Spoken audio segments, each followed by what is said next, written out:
Bank Deuli হবে না, আমরা যে জীবিত থাকতে দেউলি হতে দেবো না। আমার টাকা যদি আমি নাও পাই তারপর আমি ইসলামী ব্যাংকে ডিপিএস ব্যাংকবো না। কোনো ব্যাংকে এখন ঠিকমতো দাঁড়ায় তাদের কার্যক্রম পরিচালনা করতে পারতেছে না, একমাত্র ইসলামী ব্যাংক বাংলাদেশের অর্থনীতির সাপোর্ট দিচ্ছে। তাহলে আমরা কিভাবে ভাববো যে ইসলামী ব্যাংক বিএনপি হাতে নিরাপদ? বিএনপির হাতে যদি ইসলামী ব্যাংক সুরক্ষিত থাকতো তাহলে বিএনপি ভালো একজন লোককে এখানে চেয়ারম্যান হিসাবে বসানো উচিত ছিল। যেহেতু এমন একটা লোক খুরশিদ আলম, যার বিরুদ্ধে হাজার হাজার কোটি টাকা লুটপাটের সহযোগী হিসাবে চিহ্নিত করা হয়েছে এবং ফ্যাসিস্টদের দোষর হিসাবে যাকে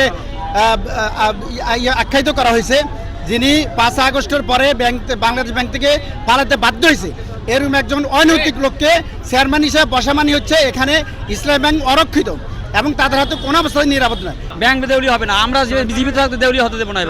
আর এটা তো রাজনৈতিক বক্তব্য, ওনার হাতে এটা নিরাপদ। উনি যে বসাইছে উনি কোন দলের লোক, উনি কোন দলের, ওটা তো ওনার বক্তব্য, ব্যক্তিগত বক্তব্য।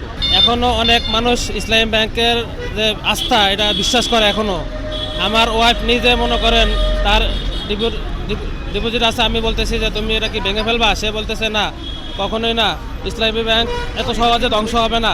প্রয়োজনে আমার টাকা যদি মাইরও যায়, আমার টাকা যদি আমি নাও পাই তারপর আমি ইসলামী ব্যাংকে ডিপিএস ব্যাংকবো না, এটা হলো তার দাবি।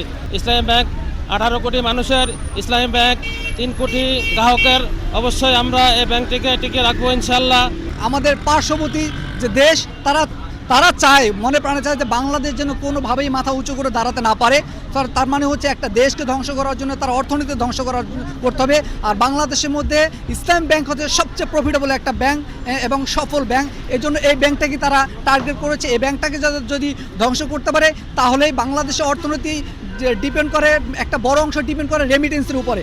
আর এই রেমিটেন্সের সিংহভাগ রেমিটেন্স আসে ইসলাম ব্যাংকের মাধ্যমে। সুতরাং এই ইসলাম ব্যাংক যদি ধ্বংস হয় তাহলে এদেশের অর্থনীতি ধসে পড়বে, আর এটাই তারা সেখান থেকে আশা করছে।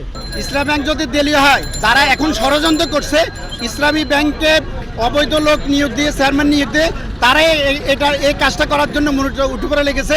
যেহেতু সব ব্যাংক খালি হয়ে গেছে, কোনো ব্যাংকে এখন ঠিকমতো দাঁড়ায় তাদের কার্যক্রম পরিচালনা করতে পারতেছে না, একমাত্র ইসলামী ব্যাংক বাংলাদেশের অর্থনীতির সাপোর্ট দিচ্ছে এবং প্রত্যেকটা গ্রাহকের নিরাপত্তা সহকারে তাদের টাকাগুলা সবসময় তারা জমা এবং উত্তোলন করতে পারছে।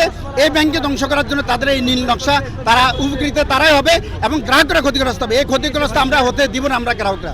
ইসলামী ব্যাংক, ইসলামী মাইন্ড যারা এখানে কোনো দুর্নীতিবাজের টাকা না ইসলামী ব্যাংকে যারা টাকা রেখেছে সম্পূর্ণ তারা হলো ইসলামী মাইন্ডের লোকজন। ইসলামী ব্যাংক কোনো দুর্নীতিবাজের হাতে নিরাপদ না। ইসলামী ব্যাংক, ইসলামী মাইন্ড যারা ইসলামী লালন ধারণ করে তারা ইসলামী ব্যাংকে টাকা রাখে। আপনারা জানেন যে বিগত যে ফ্যাসিস্ট সরকার, বিতাড়িত সরকার, তারা 2017 সালে এই ব্যাংকটি এসালাম গ্রুপের হাতে তুলে দেয় এবং তারা এই ব্যাংক থেকে নামে বেনামে অসংখ্য টাকা এখান থেকে তারা লুটপাট করেছে।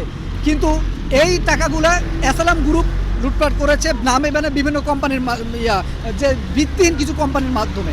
কিন্তু দেখা যাচ্ছে যে এই এখন বিএনপি সরকার সেই এসালাম গ্রুপেরই একজন দোসরকে আবার ইসলাম ব্যাংকে বসাতে যাচ্ছে। তাহলে আমরা কিভাবে ভাববো যে ইসলাম ব্যাংক বিএনপি হাতে নিরাপদ?